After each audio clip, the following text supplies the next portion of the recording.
नमस्कार दोस्तों, आपका हमारे चैनल बी अपडेटेड में स्वागत है।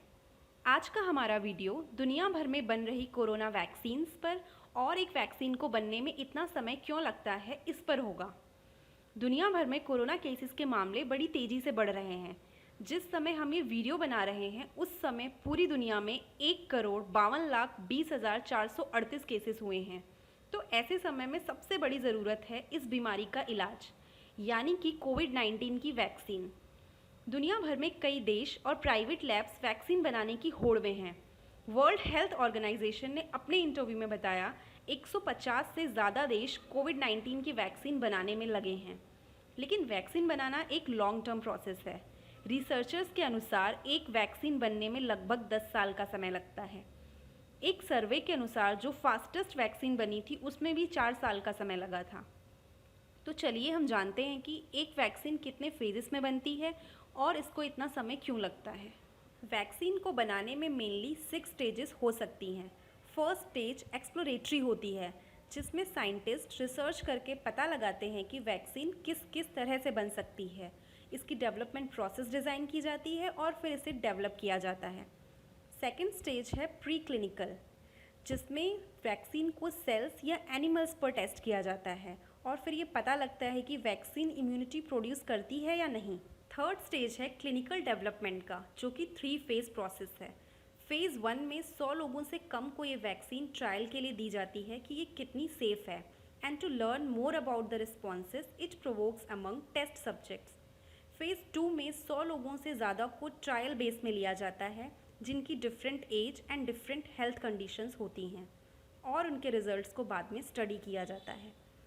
फेज़ 3 में हज़ारों लोगों को इंक्लूड किया जाता है एज अ टेस्ट सब्जेक्ट। इसमें चेक करते हैं कि वैक्सीन कितने % सक्सेसफुल है, एंड कभी कभी हमें फेज़ 3 में रेयर साइड इफ़ेक्ट्स भी दिखते हैं, जो कि कम लोगों की टेस्टिंग के दौरान नज़र नहीं आते हैं। अब इसके बाद फोर्थ स्टेज आता है रेगुलेटरी व्यू एंड अप्रूवल। अगर वैक्सीन क्लिनिकल ट्रायल के तीनों फेजेस को पास कर जाती है तो वैक्सीन डेवलपर इसके लाइसेंस के लिए अप्लाई करते हैं, यानी BLA बायोलॉजिक्स लाइसेंस एप्लीकेशन में, और गवर्नमेंट अप्रूवल के लिए भी। फिर आती है स्टेज 5 मैन्युफैक्चरिंग। इसमें वैक्सीन को लार्ज स्केल पर डेवलप किया जाता है और यह काम भी आसान नहीं है, क्योंकि वैक्सीन को लाखों लोगों के लिए डेवलप किया जाता है। इसमें पैसा, इंफ्रास्ट्रक्चर एंड इक्विपमेंट की ज़रूरत पड़ती है। तो दोस्तों, अब आप समझ ही गए होंगे कि वैक्सीन को बनने में इतना समय क्यों लगता है। लेकिन एक्सपर्ट्स का कहना है कोविड-19 के समय साइंटिस्ट बहुत तेज़ी से काम कर रहे हैं, तो इतना समय नहीं लगेगा।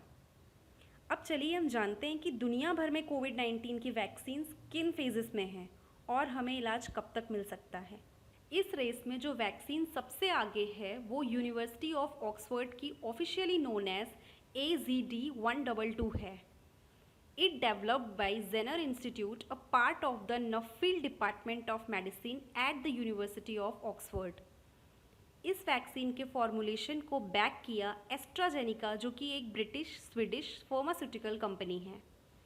इस वैक्सीन की क्लिनिकल ट्रायल का पहला फेज़ अप्रैल में और दूसरा फेज़ मई में, जो कि UK में हुआ था, और तीसरा फेज़ मिड जून में शुरू हो गया, जो ब्राज़ील में हुआ था। UK based scientific magazine the Lancet के एडिटर रिचर्ड हॉर्टन ने पहली बार ट्वीट करके इस खबर की जानकारी दी थी। उसी मैगजीन में इसके फेज़ 1 और फेज़ 2 ट्रायल की रिपोर्ट आई, जिसमें बताया गया ये वैक्सीन एंटीबॉडी के साथ साथ T सेल्स भी बनाती है। T सेल्स जो कि एक इंटेलिजेंट सेल होते हैं और वो लंबे समय तक बॉडी में रह सकते हैं, और वो इन्फेक्टेड सेल्स के खिलाफ लड़ाई के लिए तैयार करते हैं, यानी ये वैक्सीन डबल प्रोटेक्शन देती है। जितने भी लोगों को ये वैक्सीन दी गई है उनमें से 90% लोगों में वायरस से लड़ने वाले एंटीबॉडी बनते हैं और इसके कोई मेजर साइड इफ़ेक्ट्स भी नहीं आए हैं। एस्ट्राजेनिका कंपनी ने इंडिया बेस्ड सीरम इंस्टीट्यूट के साथ मिलकर इस वैक्सीन को बड़े पैमाने पर मैन्युफैक्चर करने का फैसला किया है।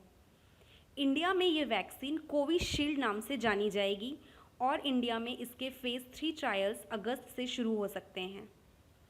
एक रिपोर्ट के अनुसार, जो कि प्रेस ट्रस्ट ऑफ इंडिया में छपी थी, David carpenter, chairman of the Berkshire research ethics committee, ने बताया कि कोई भी फाइनल डेट्स नहीं बता सकता है, कि वैक्सीन कब तक आएगी, लेकिन हकीकत में एक बड़ी फार्मा कंपनी के साथ काम करने में ये वैक्सीन सितंबर तक आ सकती है, जिस हिसाब से हम काम कर रहे हैं। अगली वैक्सीन एक private Chinese company Sinovac biotech limited बना रही है, जिसका नाम है कोरोनावैक। सिनोवैक कंपनी ने अपने क्लिनिकल फेज़ 1 ट्रायल अप्रैल में एंड फेज़ 2 ट्रायल मई में शुरू किए थे और दोनों ही चाइना में हुए थे, लेकिन फेज़ 3 ट्रायल बड़े पैमाने पर ब्राज़ील में हुआ। सिनोवैक के रिसर्चर लुओ बैशन से जब पूछा गया कि वैक्सीन कितनी सक्सेसफुल होगी, तब उन्होंने कहा हाँ, ये ज़रूर सक्सेसफुल होगी, 99% श्योर। ये वैक्सीन इनएक्टिवेटेड वायरस का यूज़ करके एंटीबॉडीज़ जनरेट करती है। सिनोवैक कंपनी ने बताया कि वो नवंबर से पहले लास्ट फेज़ कंप्लीट कर सकते हैं। इससे हम ये अंदाज़ा लगा सकते हैं कि ये वैक्सीन नवंबर के बाद ही मार्केट में आ सकती है और 90% से ज़्यादा लोगों पर इसका पॉजिटिव इम्यून रिस्पॉन्स आया है। अगली वैक्सीन एक इंडियन वैक्सीन है BBV152 और कोवैक्सीन। ये vaccine Hyderabad based Bharat biotech in collaboration with ICMR and the national institute of virology द्वारा बनाई जा रही है।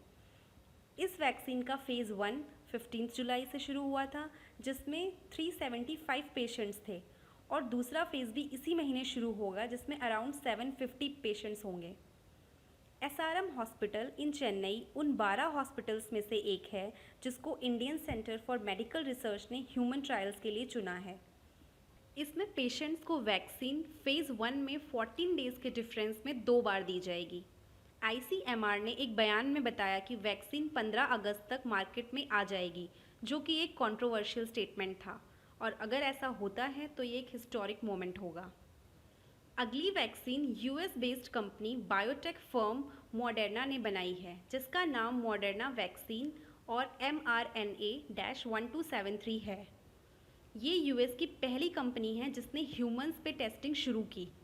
US प्रेसिडेंट डोनाल्ड ट्रंप ने एक रीसेंट ट्वीट में बताया कि वैक्सीन अगेंस्ट कोविड-19 showed safe, effective and stimulated an immune response in the early stages of the vaccine on 45 healthy volunteers. इसका फेज़ 1 जो कि मार्च में शुरू हुआ था एंड फेज़ 2 मई and phase 3 27 July with over 30,000 patients के साथ होगा US में ही। MD PhD chief medical officer of Moderna Tal Zaks ने एक इंटरव्यू में बताया, फेज़ 1 का पॉजिटिव डेटा ये कंफर्म करता है कि वैक्सीन एक स्ट्रॉन्ग इम्यून रिस्पॉन्स देती है एंड फेज़ 3 में जाने के लिए तैयार है। अगली वैक्सीन एक इंडियन बेस्ड वैक्सीन है जो जाइडस कैडिला हेल्थकेयर लिमिटेड ने बनाई है, जिसका नाम ZyCoV-D है। ये इंडिया की सेकेंड वैक्सीन है जो ह्यूमन ट्रायल में जाएगी। ट्रायल्स 1000 वॉलंटियर्स पर होंगे across multiple sites in the country. Zydus Cadila group ने drug controller general of India यानी DGCI से अप्रूवल रिसीव किया कि वो अपना फेज़ 1 एंड फेज़ 2 ट्रायल जुलाई में शुरू कर सकते हैं। जाइडस कैडिला ग्रुप के चेयरमैन पंकज पटेल ने बताया कि फेज़ 1 एंड फेज़ 2 ट्रायल्स को कंप्लीट होने में 3 महीने लग सकते हैं और अगर फेज़ 3 ट्रायल होते हैं तो उनमें और 3 महीने लगेंगे, फिर उसके बाद ही वैक्सीन मार्केट में अवेलेबल हो सकती हैं। जब पंकज पटेल से पूछा गया कि क्या वो वैक्सीन को आउट ऑफ इंडिया एक्सपोर्ट करेंगे, तो उन्होंने कहा कंट्री की डिमांड कंप्लीट होने से पहले वो एक्सपोर्ट स्टार्ट नहीं करेंगे, पर वो अपनी टेक्नोलॉजीज़ अदर कंट्रीज़ के साथ शेयर करेंगे ताकि वो वैक्सीन बना सकें। तो दोस्तों, ये थी कुछ वैक्सीन्स जो दुनिया भर में बन रही हैं। अगर आप ऐसी और वैक्सीन्स के बारे में जानना चाहते हैं तो हमें कमेंट करके ज़रूर बताएं। आज के वीडियो में बस इतना ही। अगर आपको हमारा वीडियो यूज़फुल लगा हो तो उसके लिए वीडियो को लाइक करें, अपने दोस्तों के साथ शेयर